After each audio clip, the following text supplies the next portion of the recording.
Monsters University is a prequel to Monsters Incorporated.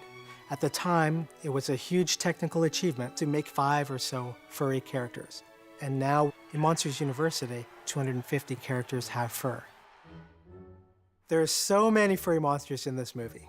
Thankfully, we had the technological foundation developed by people who did Monsters Incorporated, and we adapted it so that we could populate this world with hundreds upon hundreds of furry characters. Today, you see a lot of animated films with characters that have hair and fur, and it's pretty common. But when we created the first Monsters, Inc., we had never animated fur before, and it was scary. Sullivan had about 1 million hairs on his body, and we had to figure out how to get all of those hairs to move. To animate millions of hairs, we had to program kind of automatic ways to do it in the computer. So we use something called simulation. Simulation is motion calculated by software that is too difficult to hand animate. The main idea behind hair simulation is that we're modeling the hair as a bunch of distinct particles. We're going to figure out all the forces that act on those particles, and once we know the forces, we know exactly how the particles are going to move in reaction to them. To move the hair particles, we use simple calculations that you might learn in high school physics. You know, gravity and mass. So the hairs have a certain amount of weight, and they will bend under gravity, and then they will rest on an object that they come in contact with. So one of our very first tests was this very simple character. It kind of just looks like a mop. This first test, while it might look pretty simple, has a lot of things going on. Watch when it spins. When it stops, there's a little bit of follow-through. The hair keeps going. The physics are taking over, and they're making the hair move even though the object it's attached to isn't moving anymore. So the next challenge was to actually apply the hair to a character that could move. And we had a very, very early version of Sullivan. In fact, this version of Sullivan even had tentacles instead of legs. And we did a test using a new dynamics engine that could animate the hair using basic physics. And one of the problems is that the hair kind of swishes around a little bit like a skirt. So it doesn't really have mass. It kind of feels like it's just flat on the body. So it doesn't really feel like fur. It feels more like really kind of thin hair.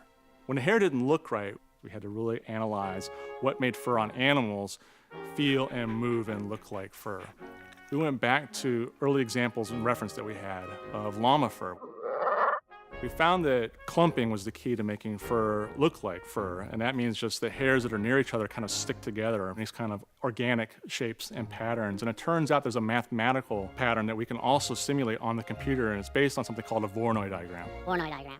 The Voronoi diagram is basically a random set of points on a surface, and then we can construct shapes around each one of those points. And because those points are laid down randomly, we actually get kind of an organic pattern of shapes that fit together perfectly. And you see a lot of patterns like this in nature. And we found that we could use those same shapes to make the clumping look natural in the fur of our monsters. Once we had the hair looking all right, it was time for some real animation. And one of the first shots we got was the shot PR-257, or the shot from hell. It had him bounding across the stage and running into a variety of obstacles. And it was difficult beyond belief. I can't count how many times we must have run this simulation. Anything that could go wrong with this shot went wrong with it. He was doing arm motions which were extraordinary. He would crouch and roar and go like this, and the hair would literally stretch way across the screen. For a while, we couldn't figure out why this was happening. And then we actually clocked it. He was literally pulling 100 to 150 Gs on his arm. So one of the fun things that we put on Sullivan is this thing called the inertial field generator. Inertial field generator. It's basically like little digital force fields embedded all over his skin. So when he does a huge motion like that, these force fields kick in and they grab the fur and they tell the fur, yeah, I know you're going like 100 Gs, but maybe we'll only let the hair feel about 10 or 15 of the Gs in there.